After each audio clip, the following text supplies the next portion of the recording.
Assalamualaikum warahmatullahi wabarakatuh. Kami dari kelompok 8. Perkenalkan, saya Sabila Kotrunada serta kedua rekan saya, Rizka Hidayati dan Roma Ulina Sihoatang. Di sini kami akan memaparkan materi pertemuan 9 tentang obligasi. Yang pertama-tama, saya akan menjelaskan apa itu definisi obligasi.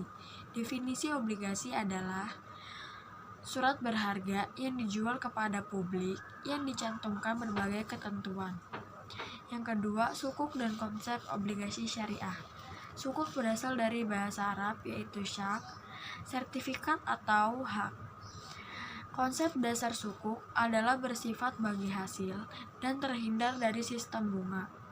Dalam menerbitkan sukuk harus memenuhi 4 akad, yaitu ijarah, kafalah, mudharabah, dan wakalah. Yang ketiga, syarat perusahaan berhak menerbitkan obligasi. Yang pertama ada mengikuti prosedur yang ditetapkan oleh OJK. Yang kedua, perusahaan dinyatakan memiliki nama dan reputasi yang baik. Yang ketiga, laporan keuangannya diaudit oleh akuntan yang terdaftar. Yang keempat, pada 2-3 tahun terakhir, perusahaan selalu mendapatkan keuntungan dan tidak mengalami kerugian. Yang keempat, pihak yang berhak menerbitkan obligasi yaitu perusahaan, pemerintah negara bagian atau Pemda, pemerintah dan perusahaan asing. Selanjutnya akan dijelaskan oleh Saudari Rizka Hidayati. Selanjutnya, saya akan menjelaskan tentang peringkat obligasi. Obligasi yang dijual ke publik dalam perspektif para pembeli melihatnya melalui peringkat atau rating, yang dimana peringkat atau rating tersebut menggambarkan apakah obligasi yang dibeli layak dijadikan sebagai salah satu current aset perusahaan, sehingga perusahaan yang membeli obligasi tidak boleh sembarang dalam membeli obligasi. Selanjutnya ada commercial paper. Obligasi merupakan bagian dari salah satu commercial paper karena obligasi memiliki ketentuan tercantumnya nilai nominal, adanya waktu atau deadline kapan harus dibayar, dan menjelaskan tentang penerbit. Selanjutnya ada jenis obligasi berdasarkan penerbitan. Yang pertama ada treasury bond atau obligasi harta yang diterbitkan oleh pemerintah. Yang kedua ada foreign bond atau obligasi luar negeri yang diterbitkan oleh negara asing. Yang ketiga ada municipal bonds atau obligasi kota atau daerah yang diterbitkan oleh pemerintah negara bagian. Dan yang keempat ada corporate bond atau obligasi perusahaan.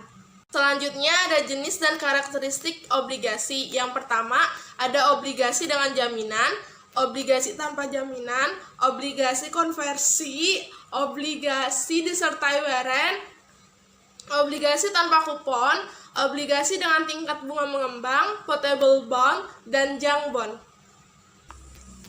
Selanjutnya akan dilanjutkan dengan rekan saya, Roma. Baiklah, saya akan melanjutkan tentang suku bunga jangka waktu obligasi, di mana ada 3 bagian.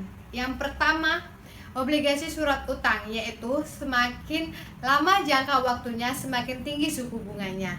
Yang kedua, konsep garis waktu yang terus bergerak ke depannya. Ketiga, konsep inflasi di mana yang bersifat struktural. Oke, selanjutnya ada tingkat bunga obligasi di mana sangat tergantung 2 hal.